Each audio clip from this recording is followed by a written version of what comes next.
Tahimik ang umagang iyon sa Baryo San Bartolome. Ang simoy ng hangin ay may dalang lamig mula sa mukirin, samantalang ang mga manok ay sabay-sabay na nagsisigawan sa mga bakuran. Sa gilid ng kalsada, makikita si Lolo Amador Villacorta. Nakaupo sa kanyang lumang bangkong gawa sa kahoy na siya mismo ang nagtabas noong kabataan niya. May dala siyang maliit na bayong na may lamang ilang pirasing gulay at isang bote ng gatas. Isang simpleng almusal para sa kanya. 72 taong gulang na siya at bagamat mabagal na ang kanyang lakad, malinaw pa rin ang kanyang paningin at matalas ang kanyang pag-iisip. Dating guro si Amador sa baryo at maraming kabataan ang lumaki sa kanyang aral at pangaral. Ngunit matapos pumanaw ang kanyang asawang si Pilar, 10 taon na ang nakalilipas. Nanatili siyang mag-isa sa kanilang maliit na bahay na yari sa lumang bato at pawid. Hindi siya kailanman muling nag-asawa sapagkat ang puso niya'y buo nang inilaan sa alaala ng kanyang minamahal. Araw-araw, makikita siya sa tindahan ni Aling Felisa. Isang biyudang halos kaedad din niya na may maliit na pwesto ng tinapay, asukal at mga delata. "Amador, maaga ka na naman," bati ni Felisa habang iniaabot ang 2 pandesal at isang maliit na gatas. "Nako Felisa, sanay na ako sa ganitong oras. Sa edad kong ito, kahit ayaw kong magising ng maaga, gumigising pa rin ang katawan ko," tugon ni Amador sabay ngiti. Nagkwekwentuhan sila tungkol sa mga balita sa baryo, ang kasal ng anak ni Kapitan, ang pagbabalik ng ilang OFW, pati na rin ang laging problema sa kuryente na bigla na lang nawawala tuwing gabi. Sa tindahan ding iyon, madalas lumapit ang 3 pamangkin ni Amador, Rogelio, Ditas at Benjo. Si Rogelio ay 38, may 3 anak at walang matatag na trabaho. Madalas siyang nagkakarpentero kapag may nagpagawa, ngunit mas madalas ay naatambay sa kanto. "Tiyo, baka naman pwedeng makahingi kahit konti, wala kaming pambili ng bigas," wika nito minsan habang nakayuko, nangingiti-ngiti na parang sanay na sa ganitong sitwasyon. Si Ditas naman, 36, kilalang palagala at laging nasa sabungan. Maganda sana siya at matalino noong kabataan, ngunit natangay ng bisyo at barkada. Halos linggo-linggo ay humihingi siya ng tulong kay Amador. "Tiyo, maliit lang, ipambabayad ko lang sa utaw, ayokong mapahiya." Si Benjo, pinakabata sa 3, 33, ay may hitsurang tahimik ngunit tuso. Hindi tulad ng kanyang mga kapatid na lantaran kung humingi. Si Benjo'y maparaan, magpapakita ng lambing, magbabalita tungkol sa baryo, ngunit sa huli hahantong din sa paghingi ng pera. "Tiyo, baka may kaunting maitutulong ka. Kailangan ko lang pambayad ng matrikula." Pagamat madalas ay binibigyan niya, hindi rin ganoon kalaki ang naibabahagi ni Amador. Ang totoo, maliit lamang ang kanyang pensyon bilang dating guro. Walang bisyo si Amador, kaya't lahat ng tinatanggap niyang pera ay nakalaan sa pagkain at ilang pangangailangan. Disiplinado siya. Alam ng buong baryo na marunong siyang mag-ipon kahit sa kakarampot na halaga. Kaya't kung minsan may bulong-bulunan na baka may naitatago si Amador, ngunit walang makapagpatunay. Sa kabila ng lahat, may lihim siyang hindi alam ng karamihan. Bago pa man siya naging guro, bago pa man siya nagkapamilya, may isang maliit na kasanayan siyang hindi niya iniwan, ang pagtaya sa loto. Hindi siya basta-basta tumapaya ng marami, 1 o 2 piket lang bawat linggo. Ngunit ang ginagamit niyang kombinasyon ay hindi nagbabago. Ang mga petsa ng kaarawan ng kanyang asawa, ang kanilang anibersaryo, at ang petsa ng pagkamatay ng kanyang ina. Para sa kanya, ang mga numerong iyon ay sagrado at kahit pa hindi manalo, may alaala itong pinanghahawakan. "Amador, bakit ba lagi kang bumibili ng tiket? Hindi mo pa ba sinukuhan yan?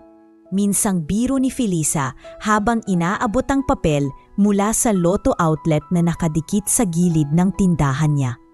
Mumiti lamang si Amador at sagot niya, "Felisa, hindi ko naman hinahabol ang kayamanan. Gusto ko lang maalala ang mga araw na iyon. Para bang habang isinusulat ko ang mga numero, naaalala ko si Pilar, naaalala ko ang nanay ko." Walang ni isa ang nakakaalam kung gaano katagal na niya itong ginagawa. At sa loob-loob niya, hindi man siya manalo, sapat nang dala niya ang mga alaala ng nakaraan. Ngunit lingid sa kanya, ang tahimik na buhay na iyon ay malapit nang magbago. Isang hapon, habang pauwi mula sa tindahan, nakasalubong niya si Benjo. "Tio," ani Benjo, "may narinig ako. Jackpot daw ulit sa lote ngayong linggo. Milyon-milyon. Baka ito na ang pagkakataon mo." Tumawa lang si Amador. "Ay naku Benjo, hindi ko naman iniisip ang jackpot. Kung para sa akin, daraping yan kahit hindi ko hilingin." Ngunit sa kanyang mga mata, may bakas ng lihim na pag-asa. Sa edad na 72, sino pa bang mag-aakalang may magbabago pa sa kanyang tahimik na buhay? Subalit sa ilalim ng kanyang simpleng anyo, sa bawat piklop ng kanyang lumang pitaka, may nakatabing isang maliit na papel na maaaring magdala ng yaman o ng kapahamakan. At sa bawat araw na lumilipas, lalo niyang hindi alam na ang maliit na sikreto niyang iyon ang magiging dahilan ng pinakamalaking pagsubok ng kanyang buhay. Isang laban hindi lang para sa pera, kundi para sa kanyang sariling kaligtasan. Gabi na noon sa Barrio San Bartolome. Ang mga ilaw ng mga bahay ay kumikislap-kislap at halos lahat ng tao ay nakatambay sa sari-sari store ni Aling Felisa. May hawak itong transistor radio at nakikinig sa anunsyo ng panalong numero sa loto. "Eto na, sigaw ng isang kabataan habang nakikinig. 20 milyon at kalahati ang jackpot na yung linggo. Isa-isang binanggit ng announcer ang mga numero. Habang bumabalangkas ang mga ito sa hangin, napakapit si Amador sa kanyang maliit na tiket na nakatago sa bulsa ng kanyang lumang kamisa. 8, 17, 31, 42. Parang tumigil ang mundo kay Amador. Isa-isa niyang hinanap ang mga numero sa papel at bawat tugma ay nagpatibok ng kanyang dibdib ng mas mabilis. Hindi maaari, bulong niya sa sarili habang nanginginig ang kamay. "Hoy, Amador, parang namumutla ka?" tanong ni Felisa habang inaabot ang tasa ng kape sa kanya. Ngunit hindi siya sumagot. Nakatuon lang ang tingin niya sa tikep at sa numerong binabanggit sa radyo. At nang tuluyang banggitin ang huling numero, ang mismong petsa ng kanilang kasal ni Pilar, nabitawan niya ang kape at kumalat ito sa mesa. Nanalo siya. Siya ang nagwagi ng 2 pesos milyon. Diyos ko! Mahina niyang usal, halos hindi marinig ng iba. Umuwi siya ng gabing iyon na parang isang nawawala sa sarili. Umupo siya sa kanyang lumang silya, hawak-hawak pa rin ang tiket. Pinagpapawisan siya ng malamig at hindi makalaman kung iiyak ba siya o tatawa. Sa isip niya, bakit sa edad kong ito? Bakit ngayon? 3 araw siyang hindi makatulog ng mahimbing. Paulit-ulit niyang tinitignan ang tiket. Binabalikan ang numerong iyon. At nang makumpirma sa istasyon ng loto sa bayan na siya nga ang nanalo, halos mawalan siya ng lakas sa tuwa at takot.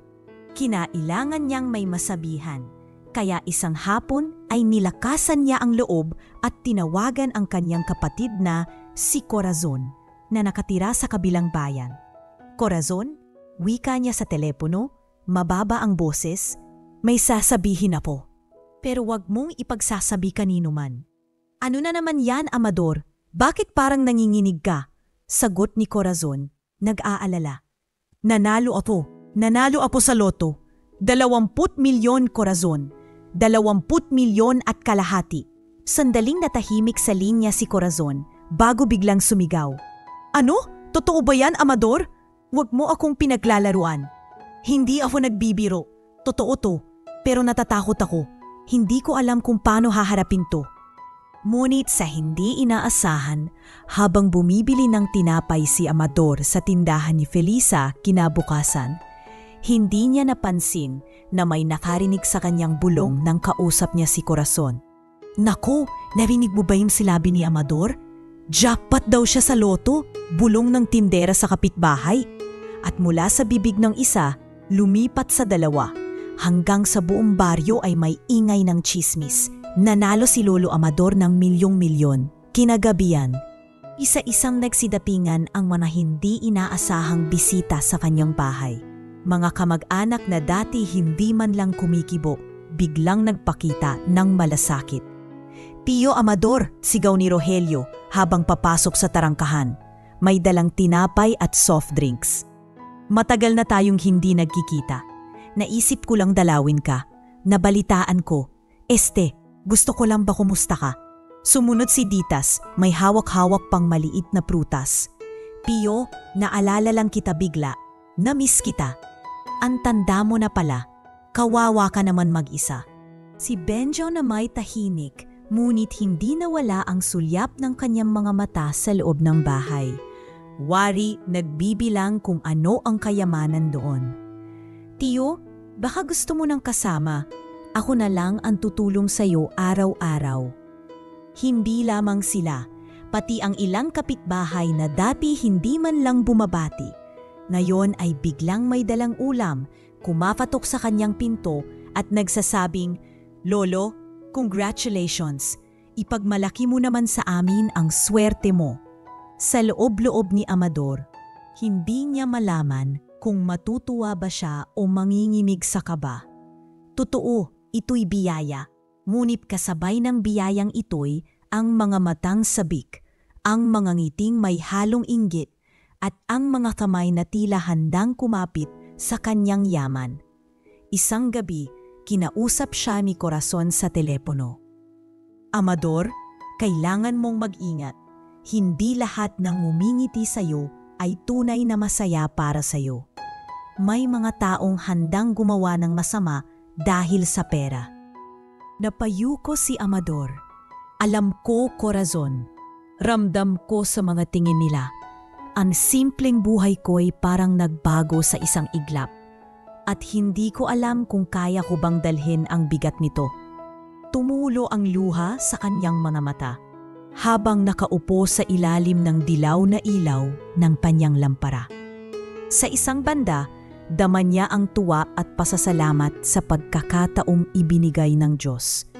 Ngunit sa kabila ng lahat, sa bawat yabag ng mga taong biglang lumalapit, nararamdaman niya ang aninong maaaring magdala ng kapahamakan.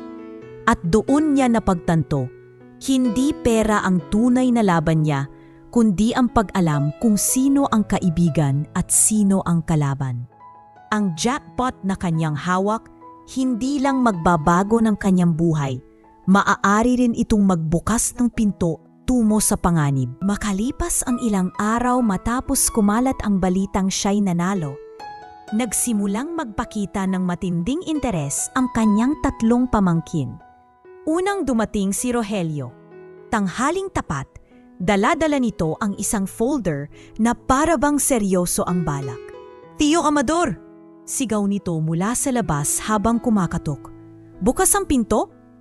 Inalalayan siya ni Amador papasok. Nakaupo sila sa maliit na sala ng bahay. Ano ba ang sadya mo, Rogelio? Tanong ni Amador habang pinapahid ang pawis sa noo. Tio, sagot ni Rogelio, ito ang pagkakataon ko para umunlad. Alam mo namang matagal ko nang pinapangarap na magkaroon ng jeep para makabiyahe. Kung papayagan mo, puhunan lang. Kahit mga 300,000, sapat na yon para makabili ako ng second-hand na jeep. Sigurado, kikita ko at makakatulong pa ako sa iyo kapag kumikita na. Tahimik lang si Amador, pinag-iisipan ng narinig. Matagal na niyang alam ang ugali ng pamangkin. Madali itong sumuko kapag nahirapan at walang tiyaga sa mga bagay. Ngunit naisip niyang baka ito na ang pagkakataon ng binata para magbago. Sige, mahinang sagot ni Amador. Bibigyan kita ng halagang iyan, pero umaasa akong gagamitin mo ng tama. Huwag mong sayangin. Parang batang nakatanggap ng regalo si Rogelio. Yumakap siya sa tiyuhin. Salamat, tiyo. Hindi ka magsisisi. Ngunit sa loob-loob ni Amador, may kaunting pangamba. Kinabukasan naman, si Ditas ang dumating. Malakas ang boses nito at halatang hindi mapakali. Iyo! Halos pasigaw nitong bati. May problema ako. Alam mo namang matagal na akong nagkakautang sa sabungan at may mga nagpapataw ng interes. Kung hindi ko mababayaran, baka mapahamak ako. Kailangan ko ng pera. Malaking halaga, tiyo. 1,000,000 man lang. Nanlaki ang mata ni Amador. 1,000,000, Ditas? Napakalaki naman yan. Anong gagawin mo roon? Hindi ko pwedeng basta ibigay yan. Hindi mo ba ako tutulungan, tiyo? Halos umiiyak na, sabi ni Ditas, sabay hawak sa braso ng matanda. Kung hindi, baka masaktan ako ng pinagkakautangan ko. Isa ka na lang ang maaasahan ko. Sa kanyang puso, naawa si Amador. Ayaw niyang mapahamak ang pamangkin, kaya't sa kabila ng kanyang alinlangan, nagbigay siya ng 250,000. Ito muna, Ditas. Huwag mong uubusin sa walang kabuluhan. Ayusin mo ang buhay mo. Ngunit sa halip na magpasalamat, mabilis na kinuha ni Ditas ang sobre at halos hindi na nagpaalam ng umalis. Samantala, si Benjo ay ibang taktika ang ginamit. Hindi ito lantaran kung humingi ng pera. Sa halip, nagpakita ito ng sobrang pagiging malapit. Tiyo, wika niya isang gabi habang sabay silang nagkakape. Bakit hindi mo na lang ako ang kasama sa bahay? Para may nagbabantay sa iyo. Ayokong mapahamak ka, lalo na't maraming nakakabalita sa yaman mo. Ngumiti si Amador, natutuwa sa tila malasakit ng pamangkin. Ngunit habang tumatagal, napansin niyang madalas nagtatanong si Benjo tungkol sa pera.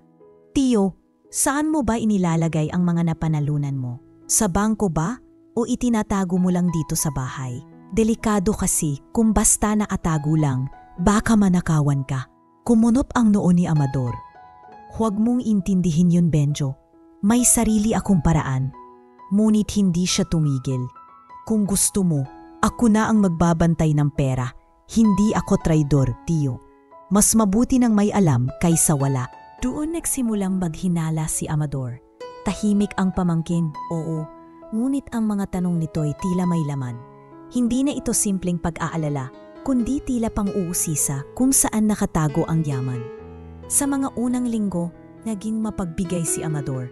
Umaasa siyang sa tulong na ibinigay, gaganda ang buhay ng kanyang mga pamangkin. Ngunit lumipas ang mga buwan, napansin niyang hindi ito nangyayari. Si Rogelio, imbes na pumasada ng jeep, madalas ay nakikita sa inuman. Ang jeep na binili niya'y halos palaging nakaparada lamang sa gilid ng kalsada. Si Ditas, sa halip na magbayad ng utang, mas lumubog pa sa sabong at sugal. Maririnig na lamang na sumisigaw sa mga sabungan at nakikipagtalo sa mga mananaya. At si Benjo, patuloy ang pang-uusisa. Mas lalo pa itong naging malapit, ngunit kapansin-pansin na kung minsan, bigla na lamang itong nadlilibot sa bahay ni Amador na parabang may hinahanap. Isang gabi, kinausap ni Amador ang sarili habang nakaupo sa ilalim ng lampara. Ano ba itong pinasok ko? Akala ko matutulungan ko sila, pero parang lalo silang napariwara. Kinabukasan, muli na namang dumating si Rogelio. Tiyo, may dagdag ka pa ba? Kailangang ipaayos ang jeep, nasira agad ang makina. Huwag mong sabihing nilustay mo na naman sa bisyo. Malamig na sagot ni Amador. Tiyo naman, hindi lahat ng iniisip mo totoo. Sabay irap ni Rogelio. Ilang araw pa, sumunod si Ditas. Tiyo, dagdagan mo naman. Kailangan ko pa talagang bayaran ang iba kong utang. Ditas, hindi ka ba nadadala? Kung tutulong ako ulit, baka lalo ka lang lumubog. Ngunit ang mga pamangkin ay hindi natuto. Sa bawat tulong na ibinibigay niya, mas lalo silang nagiging magarbo, bumibili ng mga bagong gamit, nagpapakita ng mamahaling damit, at nagdaraos ng handaan na hindi niya man lang alam. Sa kalaunan, si Amador mismo ang napansin ng mga tao bilang parang pinagkukunan ng pera. Nawalan siya ng kapayapaan. Minsan, habang dumaraan siya sa kalsada, naririnig niyang may bumubulong. Si Lolo Amador, parang bangko na rin ang pamilya nila. Hindi na tinantanan. Nang gabing iyon, habang nag-iisa sa kanyang kwarto, napatingala si Amador. Ang mga alaala ng kanyang asawang si Pilar ay biglang bumalik. Kung naririto ka, Pilar, bulong niya. Ano kayang sasabihin mo? Hindi ko alam kung tama ba ang ginagawa kong pagtulong. Ngunit sa puso niya, unti-unti niyang natanto. Ang pagbibigay ng walang hangganan ay nagbubunga hindi ng kabutihan, kundi ng kasakiman. At sa bawat araw na lumilipas, mas lalo niyang nararamdaman na hindi na tulong ang hinahanap ng kanyang mga pamangkin, kundi ang mismong yaman na kanyang pinaghirapan at ipinagkaloob ng kapalaran. Gabi na at halos wala ng tao sa kalsada nang maglakad pa uwi si Lolo Amador mula sa tindahan ni Aling Felisa. May dala siyang ilang pirasong pandesal at isang bote ng gatas gaya ng nakasanayan. Ngunit kakaiba ang pakiramdam niya ng gabing iyon. Parang may nakatingin sa kanyang bawat hakbang. Ang liwanag ng mga poste, patay-sindi at ang malamig na hangin mula sa bukirin ay tila ba nagdadala ng pangamba. Habang naglalakad siya sa makitid na daan, narinig niya ang yabag ng sapatos mula sa kanyang likuran. Bawat tapak ay halos sabay sa kanya. Hindi mabilis, hindi mabagal, parang sinasadya. Huminto siya sandali at lumingon. Ngunit wala siyang nakita kundi anino ng mga puno at isang pusang nagtatakbo sa gilid ng bakod. Siguro guni-guni lang, bulong niya sa sarili. Ngunit hindi nawala ang kabar sa kanyang dibdib. Binilisan niya ang kanyang paglakad hanggang sa marating niya ang lumang gate ng kanyang bahay. Pagkapasok niya, halos hindi pa siya nakakaupo nang biglang kumatok ng malakas ang pinto. Sunod-sunod na hampas, tila ba gigibain ang kahoy. "Tiyo, buksan mo to!" Sigaw ng pamilyar na boses ni Rogelio. "Kailangan nating mag-usap." Dahan-dahang binuksan ni Amador ang pinto at bumungad sa kanya si Rogelio kasama sina Ditas at Benjo. Nakakunot ang noo ni Rogelio habang si Ditas ay halatang iritado at si Benjo na may tahimik lang na nakatingin, ngunit matalim ang mga mata. "Ano ba ang kailangan ninyo sa ganitong oras?" tanong ni Amador. Pilit pinapakalma ang boses niya. "Tiyo," sabi ni Rogelio, diretso. "Huwag ka nang magpaligoy-ligoy." Ibiglang sumabat si Ditas, halos pasigaw. "Tiyo, huwag mo kaming gawing tanga. Alam naming marami ka pang nakatagong pera. Kung talagang mahal mo kami, ibigay mo na. Utang na loob." Hindi nagpatalo si Amador. "Tumulong na ako sa inyo, hindi ba? Pero ano ang ginawa ninyo? Nilustay ninyo sa bisyo, sa inuman, sa sugal. Kung ipagpapatuloy ko pa, para ko na rin kayong tinulak sa kapahamakan." Lalong nagdilim ang mukha ni Rogelio. Lumapit siya at halos idikit ang kanyang mukha sa tiyuhin. "Kung hindi mo kami tutulungan, baka pagsisihan mo, tiyo. Hindi mo alam kung anong kaya naming gawin." Sandaling natahimik ang paligid. Ramdam ni Amador ang panginginig ng kanyang tuhod, ngunit hindi niya hinayaang makita ng kanyang mga pamangkin ang takot. Pinanatili niyang mapatag ang kanyang boses. "Makinig kayo. Hindi ako magpapadala sa banta ninyo. Hindi ako nagturo sa mga bata sa baryo ng ilang dekada para ngayon ang sarili kong dugo at laman ang sisira sa akin. Lumabas na kayo sa bahay ko bago ako pa ang mawala ng pasensya." Nagkatinginan ang tatlong magkakapatid. Si Ditas ay tila naiiyak sa galit habang si Benjo ay hindi nagbitaw ng salita, ngunit lalong tumalim ang titig. Sa huli, umalis silang may halong insulto at pagkadismaya. Bago tuluyang lumabas, nagsalita muli si Rogelio. "Hindi pa dito nagtatapos, tiyo. Tandaan mo yan." Nang maisara na niya ang pinto, halos manghina si Amador. Umupo siya at napahawak sa kanyang dibdib. Sa isip niya, Diyos ko, anong nangyayari sa mga pamangkin ko? Pera na ba talaga ang pumapatay sa kanilang dangal? Kinabukasan, matapos ang gabing iyon, nagpasya si Amador na hindi na siya magpapakampante. Maaga pa lamang ay nagtungo siya sa bayan. Sumakay siya na jeep at nagpunta sa isang bangko sa kalapit na bayan na malayo sa kanilang lugar. Pagharap niya sa teller, mahina ngunit matatag ang kanyang boses. Gusto kong magdeposito ng malaking halaga. Gusto kong masiguro ang kaligtasan ng perang ito. Habang pinoproseso ng teller ang kanyang kahilingan, hindi mawala sa isip niya ang mga nangyari. Naisip niya na hindi na sapat ang pagiging mabait at mapagbigay. Kailangan na rin niyang maging matalino at mainat.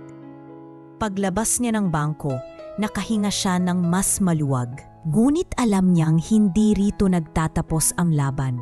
Dahil sa bawat anino sa kanyang paligid, sa bawat bulungan ng mga taong nakakasalubong niya, dama niyang hindi lang inggit ang bumabalot sa kanyang kapaligiran, kundi pati ang panganib na maaari ng bumangon anumang oras. At mula sa araw na iyon, nagpasya si Amador na ang kanyang laban ay hindi lamang laban para sa pera, kundi laban para sa kanyang buhay at dangal. Lumipas ang ilang buwan at sa halip na humupa ang ingay tungkol sa panalo ni Lolo Amador, lalo pang naging mabigat ang kanyang kalagayan. Sa bawat linggo, may isa o dalawang pamangkin na darating upang manghingi ng pera. Ngunit nang magsimula siyang humindi, doon lumabas ang tunay na kulay ng mga ito. Hindi na gaya ng dati si Rogelio. Kung noong una ay malambing at kunwari masipag, ngayon ay laging iritado tuwing hindi siya nabibigyan. Dumating ito minsan na halos nakasandal lang sa pintuan. "Tiyo, wala ka bang ekstrang pera dyan? Pambili ko lang ng pyesa ng jeep, nasira kasi." Umiling si Amador. "Rogelio, hindi ka pa ba nadadala? Binigyan na kita noon pero hindi ko nakitang ginagamit mo ng tama. Hindi pwedeng puro hingi." Biglang sumimangot ang pamangkin. "Ganun ba, tiyo? Kapag hindi ka na nagbibigay, hindi na kami mahalaga? Sige, tumalikod itong padabog at hindi man lang nagpaalam." Si Ditas naman, madalas ay biglang sisilip sa bintana at magsasalita ng pasigaw. "Iyo, nandito ako. Kailangan ko na naman ng tulong. Hindi ako makabayad sa utang." Ngunit nang minsang hindi siya pinagbuksan, naglakad itong palayo nang nakataas ang kilay at nagsisisigaw sa kalsada. "Ang damot mo na, tiyo! Hindi mo na kami pamilya!" Si Benjo, bagaman tahimik, ay lalong nabing mapanganib. Hindi na ito dumadaan para makipagkwentuhan, kundi tila nagmamasid at nagbibilang ng mga araw na kaya nilang makalusot. May pagkakataon pa na nadatnan siya ni Amador sa may likod ng bahay na tila may sinusukat. "Anong ginagawa mo yan, Benjo?" Tanong ng matanda, medyo nanlilisik ang mata. "Wala, tiyo. Tinitingnan ko lang kung ayos pa ang bakod. Baka kasi mapasok ka ng magnanakaw." Sagot nito, ngunit halata ang hindi sinserong ngiti. Sa bawat araw, ramdam ni Amador na unti-unti nang nawawala ang respeto ng kanyang mga pamangkin. Kapag hindi siya nagbibigay, hindi siya pinapansin o kaya'y binabalewala na lang. May pagkakataon pa na dumaan siya sa tindahan ni Felisa at hindi siya binati ni Rogelio na naroon. Nakita na lang niyan nakapamiwang ito, nakikipag-inuman habang sarkastikong bumubulong sa mga kaibigan. Isang gabi, habang nakahiga siya at binabasa ang lumang diary ng kanyang asawa, bigla na lamang may tumama sa bintana. Sunod-sunod na bato ang bumagsak at isa sa mga ito'y tumama sa salamin hanggang sa mabasag. "Aray ko!" Sigaw ni Amador nang muntik siyang tamaan ng bubog. Dali-dali siyang tumayo at sumilip, ngunit ang nakita lamang niya ay mga anino ng taong mabilis na nagtatakbuhan palayo. Halos manghina ang matanda. Huminga siya ng malalim at pinilit pakalmahin ang sarili. "Diyos ko, ano na ba itong nangyayari sa buhay ko?" Kinabukasan, dumating si Mang Hilario, isang kaibigan niyang retiradong pulis. Matagal na silang magkaibigan mula pa noong kabataan. Nang marinig ni Hilario ang insidente, agad itong nag-alok ng tulong. Amador, dapat mag-ingat ka. Hindi na biro ang ginagawa nila. Hindi lang ito inggit, may halong galit na. At kapag pumasok ang galit sa utak ng tao, kahit kamag-anak, kaya nilang gawin ang hindi mo inaasahan. Umupo silang dalawa sa ilalim ng mangga sa bakuran habang nagkakape. Malungkot ang mga mata ni Amador. Hilario, kilala ko ang mga pamangkin ko. Bata pa lang sila, ako ang nagpaaral, ako ang nagpalaki ng minsan. Hindi ko inakalang darating tayo sa ganito. Alam ko, sagot ni Hilario, seryoso ang tinig. Pero tanggapin na't napayuko si Amador at humigop ng kape. Ano ang dapat kong gawin, Hilario? Una, huwag ka nang basta-basta magpapakita ng pera. Itago mo sa ligtas na lugar, mas mabuti kung nasa bangko sa ibang bayan. Pangalawa, iwasan mong mag-isa sa gabi. Huwag mong kalimutan na kahit dugo mo sila, kapag sakimang puso, kayang gumawa ng krimen. Napatitig si Amador kay Hilario. Pati buhay ko ba, Hilario? Nakasalalay na? Tumango ang dating pulis. Oo, Amador, at ayokong makita na sa huli balitang nasaktan ka o nawala ka na lang bigla. Makinig ka sa akin, mag-ingat ka.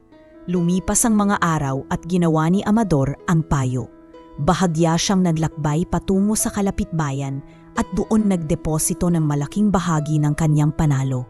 Tahimik at walang nakakaalam, maliban kay Hilario at Corazon ang kapatid niyang pinagkakatiwalaan. Ngunit kahit nakapag-ingat, hindi na nawala ang pangamba ni Amador. Tuwing gabi naririnig niya ang kaluskos sa bakuran, ang mga yabag na hindi niya makita kung sino. At tuwing umaga, nakikita niyang ang mga pamangkin ay nakatingin sa kanya mula sa kanto, tila ba may binabalak. Habang lumalalim ang gabi at humahaba ang mga buwan, malinaw na sa isipan ni Amador na hindi na lang pera ang pinag-uusapan. Ang kanyang sariling kaligtasan, mismong buhay niya. Maliwanag ang umaga nang kumatok si Ditas sa pinto ni Amador. May dala itong supot ng pagkain, nakangiti at tila masyadong maamo ang kilos. Tiyo, bati niya, napag-isipan kong ipagluto ka. Sinigang to, paborito mo hindi ba? Nagulat si Amador. Madalang kasing magpakita si Ditas ng malasakit. Ngunit dahil sa matagal na rin silang may alitan dahil sa pera, nagdalawang isip siya. Ano na naman to, Ditas? Tanong niya, pinagmamasdan ang pamangkin mula ulo hanggang paa. Tiyo naman, puro ka na lang duda. Gusto ko lang bumawi. Hindi naman kami laging masama, alam mo yon. Sagot ni Ditas, sabay lapit at inilapag ang supot sa mesa. Mabango nga ang sabaw. Kumulo ang tiyan ni Amador dahil hindi pa siya nakakapag-almusal. Kumuha siya ng mangkok at nagsali ng sabaw. Ngunit sa unang subo, agad niyang napansin na kakaiba ang lasa. Mapait, parang may halong hindi pangkaraniwan. Napakunot ang noo niya. Bakit parang iba ang lasa nito? Bulong niya sa sarili. Saktong pumasok sa pintuan si Mang Hilario, dala ang ilang gulay na pang-utang kay Amador. Natanaw nito ang tiyuhin na tila nahihilo. Amador, anong nangyayari sa'yo? Mabilis na tanong niya habang nilalapitan. Itinulak ni Hilario ang mangkok at naamoy ang sabaw. Sandali, may kakaiba rito, wika niya. Dinilaan ng bahagya ang kutsara, saka agad na dumura. Amador, wag mong kainin to. May lason to. Nanlaki ang mata ni Amador at halos mabitawan ang hawak. Nanghina ang kanyang katawan at muntik na siyang tumumba kung hindi siya nasalo ni Hilario. Diyos ko, Ditas? Halos hindi makapaniwalang tanong ng matanda. Pero wala na si Ditas sa paligid. Nang mapansin itong napansin ni Hilario ang kakaibang lasa, mabilis itong nagpaalam at nagmamadaling umalis, dahilan para lalo silang magduda. Hindi na nag-apsaya ng oras si Hilario. Dinala niya agad si Amador sa pinakamalapit na ospital gamit ang kanyang tricycle. "Kumapit ka, Amador. Hindi kita hahayaang mamatay ng ganito," wika niya habang nagmamadali sa kalsada.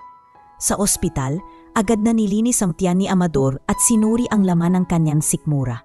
Ayon sa doktor, mabuti na lamang at kaunti lang ang nainom niyang sabaw at mabilis siyang nadala. Kung hindi, maaaring ikinasawi niya iyon. Napakalapit na. Bulong ni Amador habang nakahiga sa kama.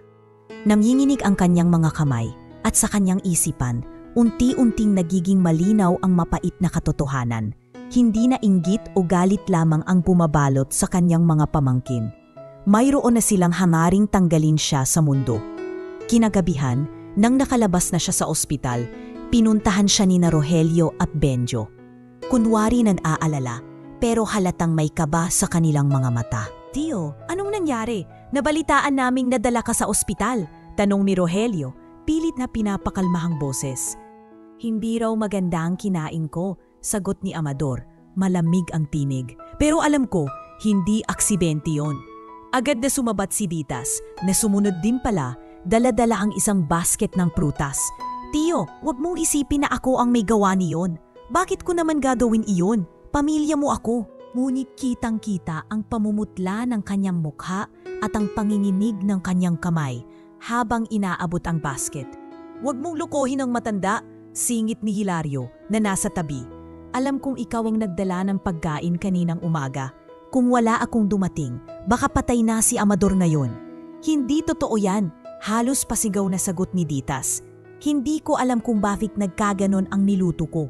Baka may nasamang panis na gulay." Ngunit kahit patanggihan ng mga pamangkin ang paratang, halata kay Amador ang pagbabago ng kanilang mga tingin. Hindi na ito pag-asa o lambing, kundi takot at pagkabahala na baka mabisto na ang tunay nilang plano.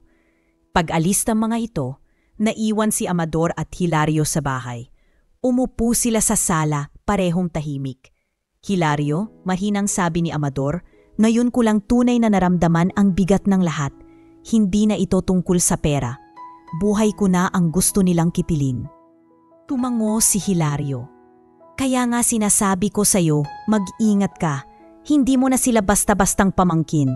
Sa mata nila, ikaw ay hadlang sa pera na gusto nilang angkinin." Napayuko si Amador at sa unang pagkakataon, naramdaman niyang hindi na siya makakatulog ng mahimbing. Ang tunog ng hangin, ang kaluskos sa bubong, ang kahit simpleng ingay ng daga sa kisame ay nagdudulot na sa kanya ng matinding kaba. Ngunit sa halip na tuluyang panghinaan ng loob, nag-umpisang mabuo sa kanyang isipan ang isang plano. Kung dati basta na lang siya nagbibigay at nagtitiis, ngayon ay alam niyang hindi na sapat iyon. Kailangan niyang maging matalino at mapanlikha. Kailangan niyang unahan ang panganib bago pa siya tuluyang malugmok. Pinikit niya ang kanyang mga mata, pilit pinapakalma ang sarili. Sa ilalim ng kanyang dibdib, bumubulong siya, "Hindi ako basta-bastang mawawala. May mas malaki akong hawak kaysa sa perang ito at hindi nila alam." Mula sa gabing iyon, nagbago ang katauhan ni Lolo Amador. Sa bawat tunog ng hangin, sa bawat yabag sa labas ng kanyang bahay, alam niyang maaaring may kasunod na tangka. At sa bawat pagdampi ng dilim, hindi na siya sigurado kung gigising pa siyang buhay sa umaga. Ngunit ang malinaw sa kanya, hindi siya papayag na maging biktima. Makalipas ang ilang linggo mula nang tangkain siyang ipahamak ni Bitas, lalong naging mabigat ang loob ni Lolo Amador. Hindi siya makatulog ng mahimbing at halos araw-araw ay kinakabahan siya sa maaaring sumunod na mangyari. Ngunit habang tumatagal, unti-unti ring nabubuo sa kanyang isipan ang isang hakbang, isang lihim na matagal na niyang ikinubli kahit kanino, maging sa kanyang pinakamalalapit. Isang hapon, nang tila kalmado ang paligid, pinuntahan niya si Mang Hilario at ipinasama rin ang kanyang kapatid na si Corazon na matagal nang nakatira sa kabilang bayan. Sa kanilang tatlo lamang siya may lubos na tiwala. Hilario, Corazon, mahina niyang wika habang nakaupo sila sa balkonahe ng bahay. Kailangan ko kayong ipakita sa isang bagay. Hindi ito alam ng iba kahit ng mga pamangkin ko. Ngunit oras na siguro para malaman ninyo. Nagkatinginan ang dalawa. Si Hilario ay seryoso ang mukha. Waring naghihim. Amador, ano ba ito? Tanong ng kapatid. Bahagyang nanginginig ang boses. Basta sumunod kayo, tugon ng matanda. Pinangunahan niya sila patungo sa likod ng kanilang lupain. Nagtungo sila sa isang lumang kamalig na halos natatakpan na ng damo at mga halaman. Maraming taon na itong hindi binubuksan, kaya't ang pinto ay halos kinakalawang na. Inilabas ni Amador ang isang susi na matagal na nakatago sa ilalim ng kanyang aparador. Nang pinihit niya iyon, umalingaw-ngaw ang matinis na kalansing ng bakal. Pagpasok nila sa loob, bumulaga ang alikabok at amoy ng kahoy na luma na. Ngunit sa sulok ng kamalig, may isang malaking baul na kahoy na may bakal na padlock. Dahan-dahang lumapit si Amador at sa mga mata ng kanyang mga kasama ay halatang nangingingid ang kanilang tiyuhin habang binubuksan ito.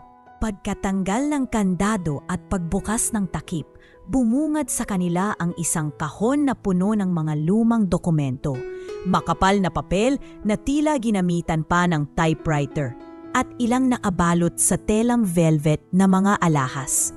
Diyos ko, Amador! Bulalas ni Corazon, hawak ang dibdib. Ano ang lahat ng ito? Isa-isang inilabas ni Amador ang mga papel. Mga titulo ng lupa ito. Hindi lang isa o dalawa, kundi 3 malalawak na lupain sa probinsya. Minana ko pa mula kay ama, pero pinili kong itago. Noon pa man, wala akong tiwala sa mga kamag-anak naping na baka agawin lang nila.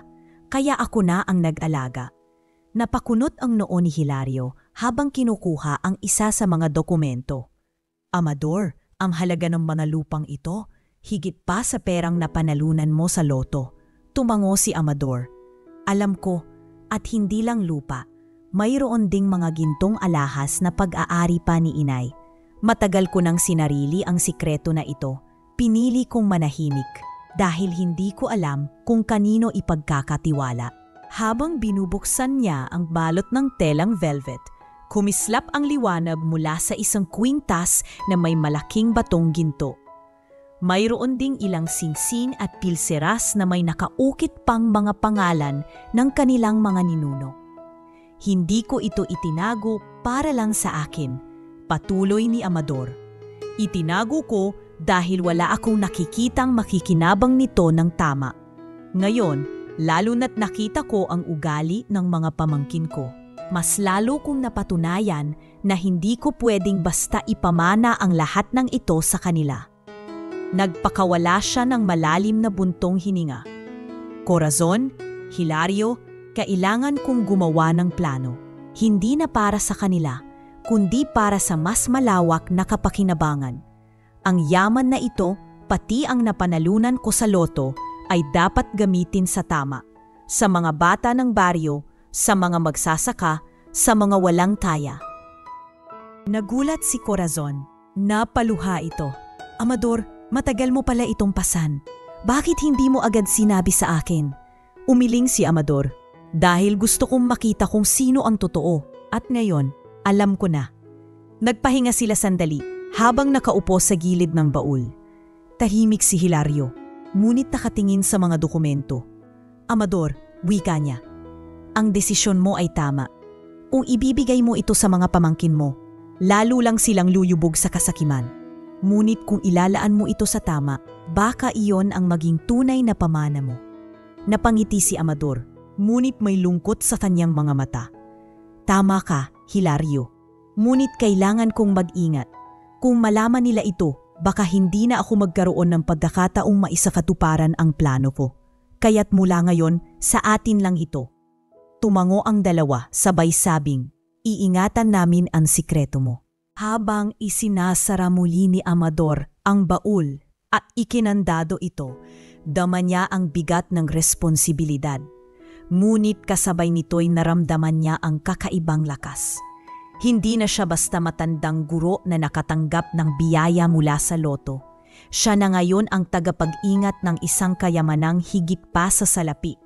At nasa kanyang mga kamay kung paano ito magiging ilaw o magiging sumpa sa mga susunod na taon. At sa ilalim ng dilim ng kamalig, ipinangako niya sa kanyang sarili, "Hindi ko hahayaang maagaw ng kasakiman ang yaman ng ating lahi. Gagamitin ko ito sa tamang panahon at sa paraang hindi nila inaasahan." Mula ng araw na iyon, mas lalong tumibay ang loob ni Amador. Ngunit alam niyang ang laban ay hindi pa tapos. Dahil sa labas ng kamalig, naghihintay ang tatlong mata ng kanyang sariling dugo. Mga matang puno ng inggit at gutom sa yaman, na handang gawin ang lahat upang makuha ang bagay na hindi kailanman para sa kanila.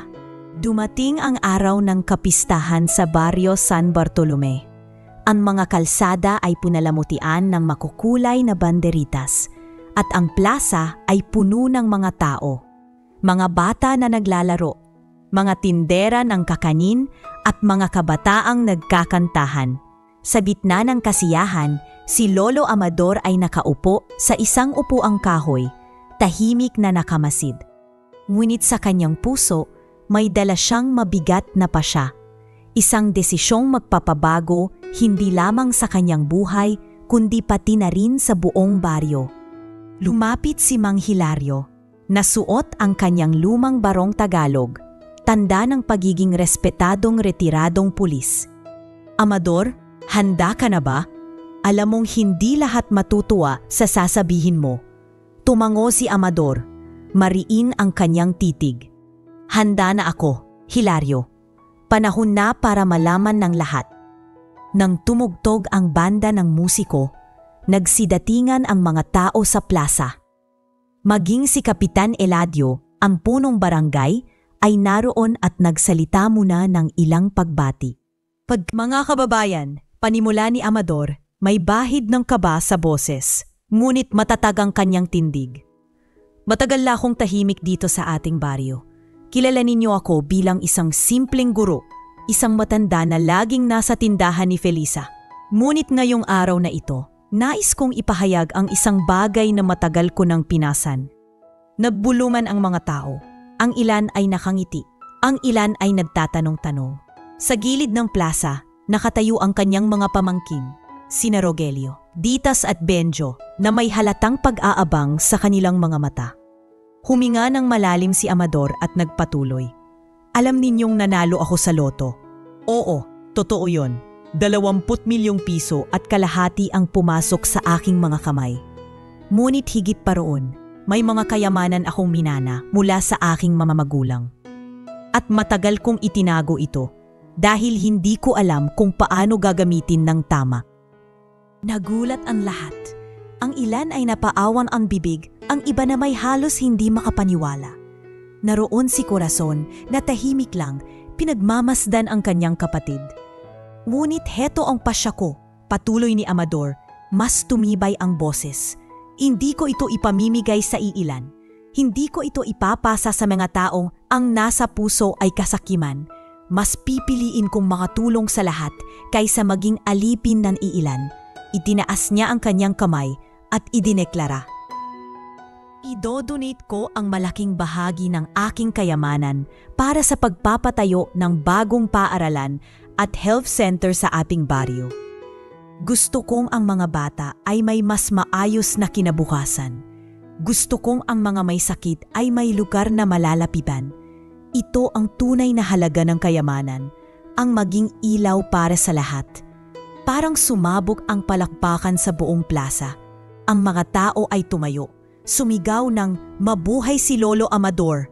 Ang ilan ay nagluha sa tuwa, ang mga bata ay nagtatatalon, at maging si Kapitan Eladio ay lumapit upang yakapin ang matanda. "Amador, hindi mo alam kung gaanong kalaking tulong nito sa ating bayan," wika ng kapitan. Halos naningilid ang luha sa mata. "Ang pangalan mo'y tatatak sa kasaysayan ng San Bartolome." Ngunit sa gilid, kitang-kita ang pagninitnit ng mga pamangkin. Si Rogelio ay nakapamewang, Nanginginig ang panga. Ano to? Wala man lang para sa atin? Bulong niya sa kanyang mga kapatid. Si Ditas ay hindi nakapagpigil. Tayong dugo niya, pero mga estranghero ang makikinabang. Tahimik naman si Benjo. Ngunit ang titig niya ay matalim, puno ng puot. Ibig sabihin, wala talaga tayong makukuha kung hindi natin pipilitin. Sa gitna ng palakpakan, lumapit si Rogelio kay Amador. Halos ipagsigawan ang kanyang galit. Tiyo, paano naman kami? Pamilya mo kami. Kami ang dapat unang makinabang sa perang iyan. Natahimik ang paligid. Ang mga tao'y napatingin at ang ilang matatanda ay umiling sa kahihiyan ng pamangkin. Ngunit hindi natinag si Amador. Rogelio, matatag niyang sagot. Hawak ang mikropono. Tinulungan ko na kayo. Ngunit sa halip na umunlad, ginamit ninyo ang tulong para sa bisyo at kasakiman. Kung ipagpapatuloy ko iyon, hindi ako nakatulong kundi nakasama. Kaya't na yon, hindi ko na kayo maaring unahin. Ang bayan ang mas nangangailangan. Umugong muli ang palakpakan. Ang ilan ay sumigaw pa ng, "Tama! Tama si Lolo Amador!" Nanginginig sa galit si Ditas, ngunit hindi siya makasagot sa harap ng mga tao. Si Benjo na may nanatiling nakatingin, hindi kumikibo. Ngunit halata sa kanyang mukha na may mas malalim na plano itong binabalak. Matapos ang lahat, pinagtulungan ng mga tao na iangat si Amador bilang tanda ng kanilang pasasalamat. Hindi lamang siya tiningala bilang guro, kundi ngayon ay simbolo na rin ng kabutihang loob. Ngunit sa likod ng mga palakpak at ngiti ng buong baryo, alam ni Amador na nagsisimula pa lamang ang tunay na panganib dahil habang tumatanggap siya ng papuri at respeto mula sa lahat, lalo ring lumalalim ang sugat ng galib at inggit sa puso ng kanyang mga pamangkin. At alam niyang darating ang araw na susubukan nilang bawiin sa kahit anong paraan ang bagay na hindi na para sa kanila. Lumipas ang ilang linggo matapos ang kapistahan at ang malaking anunsyo ni Amador, nanatili ang ingay ng kanyang pangalan sa buong baryo. Sa bawat kanto, pinag-uusapan ang kanyang kabutihang loob at ang planong paaralan at health center. Habang dumarami ang pumupuri, lalong nagdidilim ang loob ng kanyang mga pamangkin. Si Benjo, ang pinakabata ngunit pinakatuso sa tatlo, ay hindi na nakatiis. Sa mga gabi, habang nakahiga siya sa kanilang maliit na barong-barong, paulit-ulit niyang iniisip ang mga sinabi ni Amador sa harap ng plaza. Mas pipiliin kong makatulong sa lahat kaysa maging alipin ng iilan. Para kay Benjo, yon ay isang sampal. Iilan? Kami yun, kami ang pamilya niya. At mas pinili pa nga ang mga taong wala namang kinalaman sa kanya kaysa sa amin. Sa labis na galit, nakabuo siya ng madilim na plano. Sunugin ang bahay ni Amador. Ang iniisip niya, sa oras na magdilim ang lahat, pwede niyang halughugin ang mga natitirang yaman na tiyak ay naatago pa rin sa loob. Isang gabi, madilim ang kalangitan at tanging huni ng kuliglig ang maririnig. Bitbit ni Benjo ang isang galon ng gasolina at ilang posporo. Dahan-dahan siyang lumapit sa bakuran ni Amador, ingat na baka may makakita. Huminga siya ng malalim at bumulong sa sarili. Ito na ang paraan para makuha ko ang para sa amin. Pasensya ka na, tiyo. Ngunit bago pa niya maibuhos ang gasolina sa gilid ng bahay, biglang may boses na malakas na umalinaw-naw sa dilim. Benjo, anong ginagawa mo? Nagulat siya na pabitaw sa galon at halos natapon ito sa lupa. Mula sa dilim ay sumulpot si Mang Hilario, dala-dala ang flashlight at may matalim na tingin. Nakita niya mismo ang kamay ni Benjo na may hawak na posporo. Hilario! Gulat na sigaw ni Benjo, nanginginig ang boses. Hindi to ang iniisip mo. Dumaan lang ako rito. Dumaan na may hawak na gasolina at posporo? Huwag mo akong gawing tanga, Benjo. Bulyaw ni Hilario habang agad na himila ang galon sa kamay ng pamangkin ni Amad. Nagpumiglas si Benjo. Wala kang karapatan. Pamilya ako. Kayamanan ng tiyuhin ko ang sinusunog niyang ipinamimigay sa iba. Mas karapatan ko ito kaysa sa mga estrathero pinagkakautangan niya ng kabutihan. Nanginginig sa galit si Hilario. Walang karapatan ang sino man na pumatay para sa pera, lalo na't sariling dugo ang isusugal mo. Halika, sumama ka sa akin. Hindi ko hahayaang makaligtas ka sa ginawa mo. Pinilit ni Hilario na itulak si Benjo palabas ng bakuran. Habang ito'y nagpupumiglas, sumisigaw ng kung ano-anong paratang laban kay Amador. Ilang kapitbahay ang nagsilabasan, nagtaka sa ingay at nakita ang heksena, si Benjo na may gasolina, hinuhuli ng retiradong pulis. Diyos ko, anong ginagawa ni Benjo? Bulong ng isang babae. Susunugin daw ang bahay ng tiyuhin niya. Sagot naman ng isa. Kumalat agad ang usapan. At bago pa man sila makalayo, marami na ang sumusunod papunta sa barangay hall. Sa barangay hall, humarap si Hilario sa kapitan at mga kagawad. Nahuli ko mismo si Benjo na may dalang gasolina at posporo, nakahandang sunugin ang bahay ni Amador. Hindi ko ito palalampasin. Nagpumilit si Benjo, sumisigaw. Hindi totoo yan! Lahat kayo kakampi ni Tiyo. Wala kayong alam kung gaano kami pinabayaan. Ngunit malinaw ang ebidensya. Ang galon ng gasolina, ang mga testigo mula sa mga kapitbahay, at ang mismong pagkakahuli ni Hilario. Walang nagawa si Benjo kundi ang madala sa kulungan. Kinabukasan, naging malaking usapan sa buong baryo ang kahihiyan.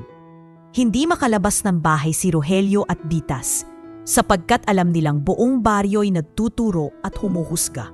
Si Rogelio, sa galit ay halos ibalibag ang upuan sa kanilang bahay.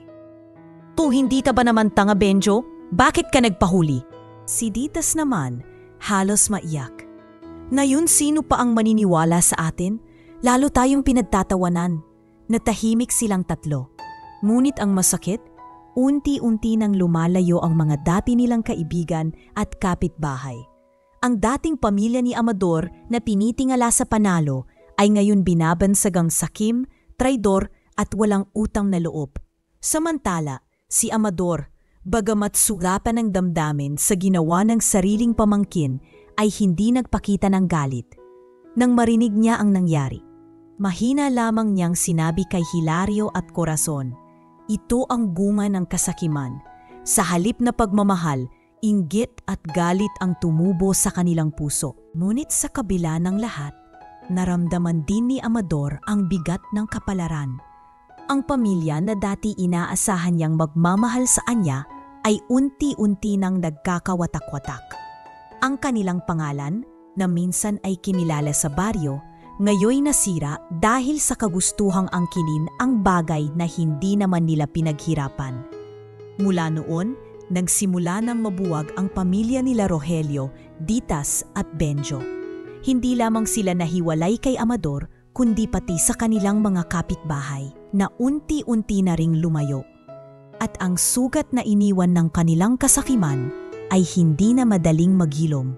Maalipas ang lahat ng kaguluhan, ang pagtatangkang sunugin ng kanyang bahay, ang pagkakakulong ni Benjo at ang kahihiyan ni Rogelio at Ditas, pinili pa rin ni Lolo Amador ang kapatawaran.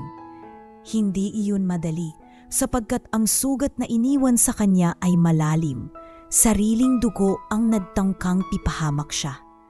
Ngunit sa kabila ng lahat, hindi niya kayang bitbitin ang bigat ng galit hanggang sa huli niyang hininga.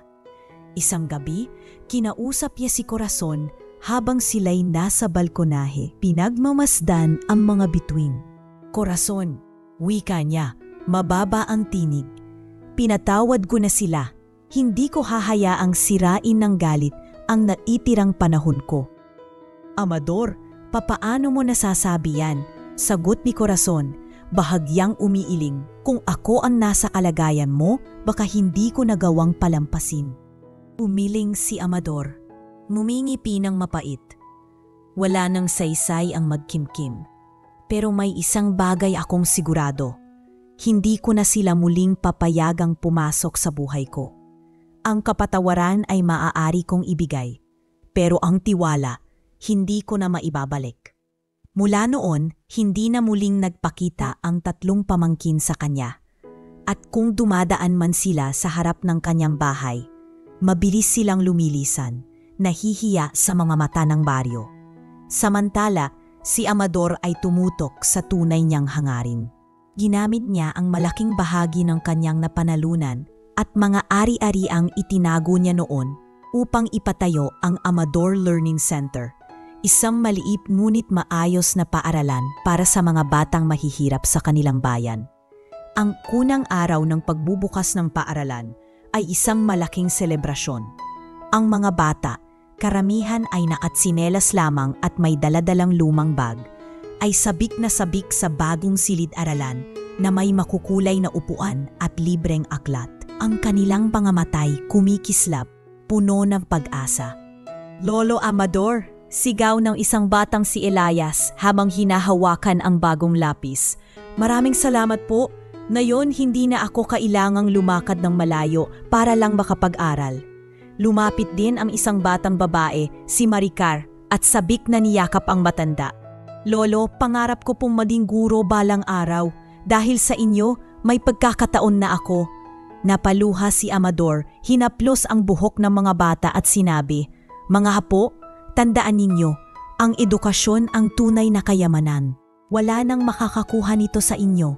Kasabay ng paaralan, itinayo rin niya ang isang health center. Ang mga buntis na ina at mga matatandang hirap sa paglalakad ay hindi na kailangang bumiyahe ng malayo para magpagamot. May libreng gamot at regular na doktor na binabayaran mula sa pondo ni Amador. Unti-unting umunlad ang baryo. Ang mga tao'y natutong magtulungan at ang pangalan ni Amador ay naging sagisag ng kabutihang loob. Sa tuwing may pagpupulong o okasyon, lagi siyang inaanyayahan at sa bawat pagtunog ng kampana ng baryo, maririnig ang bulungan ng mga matatanda. Kung hindi dahil kay Amador, hindi sana ganito ang San Bartolome na yon. Dumaan ang mga taon. Unti-unting nanghina si Amador, dala ng kanyang edad. Ngunit sa bawat araw, lagi siyang makikita sa ilalim ng lumang puno ng mangga sa kanyang bakuran, nakaupo sa kanyang silya. Habang naglalaro ang mga bata sa paligid, nagpapatintero, nagtatakbuhan, nagtatawanan, nakangipi siyang pinadmamasdan ang mga ito, para bang iyon na ang pinakamalaking gantimpala sa kanyang buhay. Minsan, lumapit si Elias na ngayo'y binatilyo na.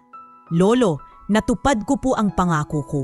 Mag-aral ako sa Maynila para maging inhenyero balang araw. Babalik ako dito para magtayo ng tulay sa ating baryo." Napangiti si Amador. Pinisil ang balikat ng binata. "Iyon ang pamana ko sa inyo, Elias. Hindi ang perang hawak, kundi ang aral at pag-asa. Huwag mong kalimutan iyon." Sa kanyang huling taon, hindi na iniisip ni Amador ang yaman, ang loto o ang mga titulo ng lupa. Ang iniwan niyang paaralan at health center at ang mga batang unti-unting umaangat mula sa kahirapan, ang nagsilbing tunay na kayamanan. Isang hapon, habang nakaupo sa ilalim ng mangga, nakangiti at pinagmamasdan ang mga batang naglalaro. Mahina niyang bulong, "Pilar, mahal ko, natupad ko rin. Ang ating mga alaala ay naging tulay ng pag-asa para sa susunod na henerasyon." Sa huling pagkakataon, ipinikit niya ang kanyang mga mata ng may payapang ngiti. Ang buong baryo ay nagluksa, ngunit higit nilang ipinagdiwang ang kanyang pamana. Ang mga tao nagtipon-tipon sa harap ng Amador Learning Center at doon nila inovit ang kanyang pangalan sa isang marmol. Ang tunay na kayamanan ay hindi ang perang hawak, kundi ang pamana ng kabutihan na naiiwan para sa susunod na henerasyon.